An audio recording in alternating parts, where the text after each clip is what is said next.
લઈને સુરક્ષાની તૈયારીઓ કરી। નવરાત્રીને લઈને પોલીસ કમિશનર અનુપમસિંહ ગેહલોતની અધ્યક્ષતામાં બેઠક મળી। ગરબા આયોજકોને કડક સૂચનાઓ આપવામાં આવી છે। મોટા ડોમ પર ખાસ નજર રાખવામાં આવશે। પોલીસની ટીમ સહિત ક્રાઇમ બ્રાન્ચ, એસઓજી, પીસીબી રહેશે એલર્ટ। નવરાત્રીના તહેવાર દરમિયાન ડ્રોન અને બોડી કેમેરાથી સર્વેલન્સ બંદોબસ્ત ગોઠવવામાં આવશે। કડક સુરક્ષા રાખવામાં આવશે। નવરાત્રી દરમિયાન 22 सितंबर ना रोज थी अपना नवरात्रि शुभ पर्व स्टार्ट थवा जई रहा है। त्यारे एना तैयारीना भागरूपे घણા દિવસોથી જેટલા આપણા ગરબાના આયોજકો છે એના સાથે સંકલન કરવામાં આવતા હતા। આજે એક તમામ અધિકારીઓના મીટિંગ, તમામ જો ગરબા સંચાલકોની મીટિંગ, એસએમસીના અધિકારીઓના મીટિંગ, ઇલેક્ટ્રિક ડિપાર્ટમેન્ટ, આરએનબી બધા અધિકારીઓ સાથે એક જો કમ્બાઇન્ડ સંકલન મીટિંગ રાખવામાં આવી હતી। આમાં મુખ્ય પર્પસ એવું છે કે જ્યારે મોટા ગરબા અહીંયા થાય છે જેની સંખ્યા જો કોમર્શિયલ ગરબા તરીકે એના ઓળખીએ છીએ, જેના હજારોની સંખ્યામાં લોકો રહે છે, લગભગ 15 જેટલા ગરબા આપણા કોમર્શિયલ ગરબા થાય છે।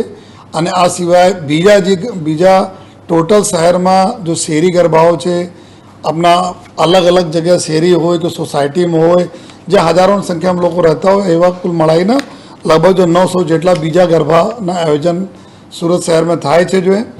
અને જો કોમર્શિયલ સિવાય પણ ઘણા બધા ગરબા છે જે મોટી સંખ્યામાં લોકો ભેગા થાય છે, લેકિન આ બિના ટિકિટના હોય છે। આ તમામ ગરબાઓનો સમાવેશ કરીએ તો કરોડ 1000ના આસપાસ અમારા ગરબાના આયોજન સુરત શહેરમાં કરવામાં આવે છે। તો આજે જો સંકલનના મિટિંગ થઈ એમાં સમયસર પબ્લિકના સુરક્ષાના ધ્યાનમાં રાખતા અને સાથોસાથ ગરબામાં મા આદિશક્તિના આરાધના વખતે જો ભાગરૂપે જો ગરબાના આયોજન થાય છે, આમાં અમારા જો સુરતવાસીઓને કોઈ પણ પ્રકારના કોઈ તકલીફો નહીં પડે, એના ખૂબ કેવી રીતે સહેજતા સાથે આ લોકોને અવર જવર થાય। ગરબાના જગ્યા ઉપર ડોમના અંદર ત્યાં પણ કોઈ પણ પ્રકારના અનિચ્છનીય બનાવ ન બને। આ તમામ પ્રકારના સંકલનના આજે ચર્ચા કરવામાં આવી અને આયોજકોને સૂચના આપવામાં આવી।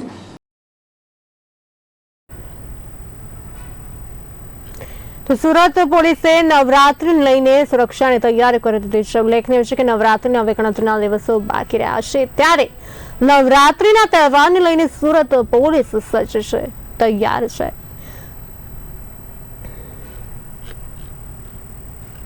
આ સાથે વધુ માહિતી આપવા માટે અમારા સંવાદદાતા રાજેશ વિશ્વકર્મા જોડાઈ ચૂક્યા છે આપણી સાથે।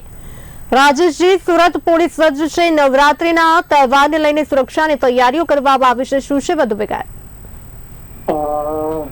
સાચી વાત છે। નવરાત્રીને લઈને જે સુરત પોલીસ દ્વારા તૈયારી શરૂ કરી દેવામાં આવી છે અને ખાસ કરીને અગર વાત કરીએ તો કાલે સુરત પોલીસ કમિશનર અનુપમસિંહ ગેહલોત એક સંયુક્ત બેઠક કરી હતી અને જે બેઠકમાં ઉચ્ચ પોલીસ અધિકારીઓ અને તમામ નવરાત્રીના જે આયોજકો છે એની સાથે બેઠક કરી હતી। સુરત શહેરમાં 1000થી વધારે જે છે એ ગરબાનું આયોજન કરવામાં આવ્યું છે અને ખાસ કરીને મોટા ભાગે જે મોટા ડોમની અંદર નવરાત્રી દર વર્ષે થાય છે એને લઈને જે છે તમામ જે આયોજકો છે એને ખાસ ધ્યાન લેવામાં આવ્યું છે। પોલીસની વાત કરીએ તો તમામ પોલીસ અધિકારીઓથી લઈને એમાં ટીઆરબી અને પીઆઈ ઉચ્ચ અધિકારીઓ તમામ જે છે એમાં હાજર રહેશે।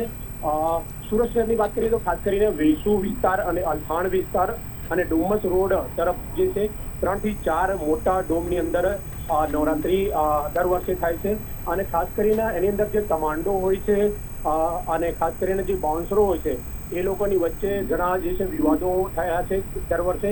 આ વર્ષે સુરત પોલીસ કમિશનરને રજૂઆત કરવામાં આવે છે કે જે બાઉન્સરો મૂકવામાં આવે છે કે જે ભીડભાડ વધારે થાય છે એના માટે પોલીસ દ્વારા છે આ વર્ષે ડ્રોનની મદદ અને બોડી કેમેરાની મદદ લેવામાં આવશે। તમામ જગ્યા છે જે સી ટીમ મૂકવામાં આવી છે। તો આ વર્ષે ઘણા બધા જે છે આયોજકો સાથે પોલીસ કમિશનર દ્વારા વાતચીત કરવામાં આવી છે આ બેઠકની અંદર। અને ખાસ કરીને જે વાત કરીએ તો સુરત પોલીસ આયુક્ત અનુપમસિંહ ગેહલોત જે કાલે જે બેઠક કરી એમાં ખાસ નિર્દેશ આયોજકોને આપવામાં આવે છે કે કોઈ પણ પ્રકારના જે કંઈ પ્લાન મુફત અને સ્ટ્રક્ચરની અને ફાયરની એનઓસી આપવામાં આવ્યો છે એ તમામ ધ્યાન રાખવી। આગળ જે નવરાત્રીનું આયોજન કરવામાં આવ્યું છે એ તમામને ધ્યાન રાખી કરવામાં આવશે।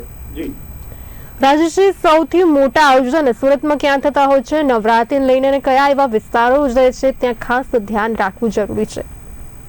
સુરત શહેરની વાત કરીએ તો સુરત શહેરના આપણે વરાછા વિસ્તાર હોય, કાપોદ્રા વિસ્તાર હોય કે અલથાણ વિસ્તાર અને ડુમ્મસ રોડ પર વીઆર મોલની સામે હોય કે સરસાણા ચેમ્બર ઓફ કોમર્સના એક મોટા આઈસીસી ડોમ છે, જ્યાં દર વર્ષે મોટા પ્રમાણમાં નવરાત્રીના આયોજન કરવામાં આવે છે અને ત્યાં મોટા પ્રમાણમાં સુરત શહેરના નવરાત્રીના ગરબા રમવા માટે એ મહિલાઓ, યુવતીઓ તથા તમામ લોકો છે ત્યાં પહોંચે છે અને ખાસ કરીને ધ્યાનમાં લેતા આ વર્ષે સુરત શહેરની સી ટીમની આયોજન કરવામાં આવે છે કે મહિલાઓના કોઈ પણ પ્રકારની તકલીફ કે કોઈ છેડખાની ના થાય તેના માટે મહિલાની સી ટીમ તૈનાત કરવામાં આવશે. જી, સમગ્ર માહિતી આપવા બદલ રાજેશજી આપનો આભાર. સુરત પોલીસે નવરાત્રિને લઈને સુરક્ષાની તૈયારીઓ કરી છે. નવરાત્રિને લઈને સુરત પોલીસ સજ્જ છે. નવરાત્રિને લઈને પોલીસ કમિશનર અનુપમસિંહ ગેહલોતની અધ્યક્ષતામાં એક મહત્વપૂર્ણ બેઠક મળી. નવરાત્રિનો તહેવાર નજીક છે ત્યારે ગરબા આયોજકોને કડક સૂચનાઓ આપી દેવામાં આવી છે. મોટા ડોમ પર ખાસ નજર રાખવામાં આવશે. પોલીસની સી ટીમ સહિત ક્રાઇમ બ્રાન્ચ, એસઓજી, પીસીબી રહેશે એલર્ટ નવરાત્રિના તહેવારમાં.